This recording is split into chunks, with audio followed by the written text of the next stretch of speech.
Namanya rakyat Indonesia kan bebas ya berpendapat. Kayak contohnya dari BEM UI, gue nggak ngebela siapapun ya, gue nggak ngebela negara, politik, apapun. Gue cuman berpendapat, kita kan bebas ya berpendapat.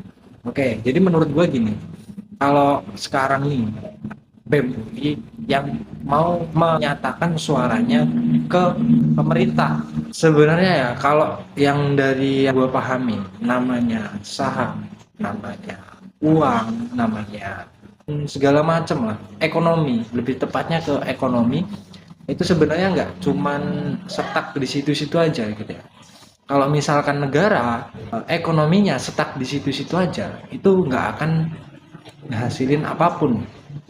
Seperti contohnya gini, ketika kita akan memulai sesuatu bisnis, ya itu nggak mungkin kita untung dulu gitu. Jadi kita harus rugi dulu. Karena apa? Kita butuh modal yang dikeluarkan. Contohnya sekarang kemarin viral IHSG menurun. Ya, sekarang IHSG sudah membaik karena apa? Jadi gini coy, yang namanya bisnis. Kalau dari segi saham kayak IHSG itu kan bisnis negara ya, dia juga butuh investor, dia juga butuh waktu buat ngumpulin para investor yang masuk ke IHSG tersebut gitu. Seperti contohnya kita mau bisnis, kita nggak punya modal yang mumpuni, jadi kita butuh investor. Sebelum investor masuk, apakah kita mengeluarkan modal yang sebagian itu kita bakalan untung? Enggak juga coy, kita bakalan minus dulu. Karena apa? Kita perlu mengeluarkan modal terlebih dahulu. Ketika kita mengeluarkan modal, maka kita minus. Waktu itu tuh market pasti turun kalau kita bikin market sendiri gitu ya. Begitupun juga negara. Ketika presiden ingin hilirisasi, kalau baru mau memulainya, ini pasti minus dulu nih. Karena apa? Negara butuh permodalan awal, butuh menganalisa segala hal, nggak cuman mikir satu hal aja, bukan.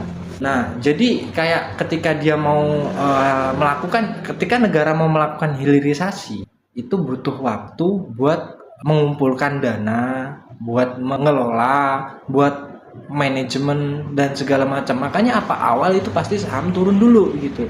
Ketika saham turun, nah perusahaan udah mulai berjalan 1-2 tahun, ketika dia udah maksimal dia bakalan naik lagi gitu. Kalau namanya market itu nggak ada market yang stuck naik terus, itu nggak ada, pasti naik turun, itu karena siklus gitu. Namanya ekonomi itu pasti ada siklus coy. Jadi nggak usah lah dikit-dikit kita panik, dikit-dikit demo ngancurin segala macam apa yang ada di Indonesia. Cobalah berpikir rasional, cobalah berpikir positif. Kalau kita lihat, nggak mungkin kok Bapak Presiden kita, Bapak Prabowo atau Menteri Keuangan dan semua di politik yang ada di Indonesia itu, nggak mungkin dia nggak bakalan mikir kalau ekonomi kita lagi turun. Itu nggak mungkin dia diem aja ya udahlah biarin negara kita bangkrut, nggak mungkin juga coy. Pasti dia mikir, pasti ada solusi ya, karena namanya bisnis negara itu bahkan lebih berefek pada suatu negara gitu. Kayak kita mau ngedirin bisnis, bahkan ada efek besar dalam bisnis kita gitu, kayak seolah-olah kita itu mau rugi dulu. Itu buat jiwa-jiwa yang pembisnis pasti tahu gitu. Cuman kalau orang-orang yang hanya berpikir protes, demo segala macam, itu tuh orang-orang yang nggak berpikir rasional. Kecuali kayak ada keputusan pemerintah yang memang nggak logis, nggak masuk akal, baru di situ kalau kalian mau demo lah. Ini proses coy. Kalau kayak gini namanya proses negara dari berkembang untuk menjadi lebih baik lagi. Kita butuh minus dulu, karena apa? Kita butuh mengeluarkan modal.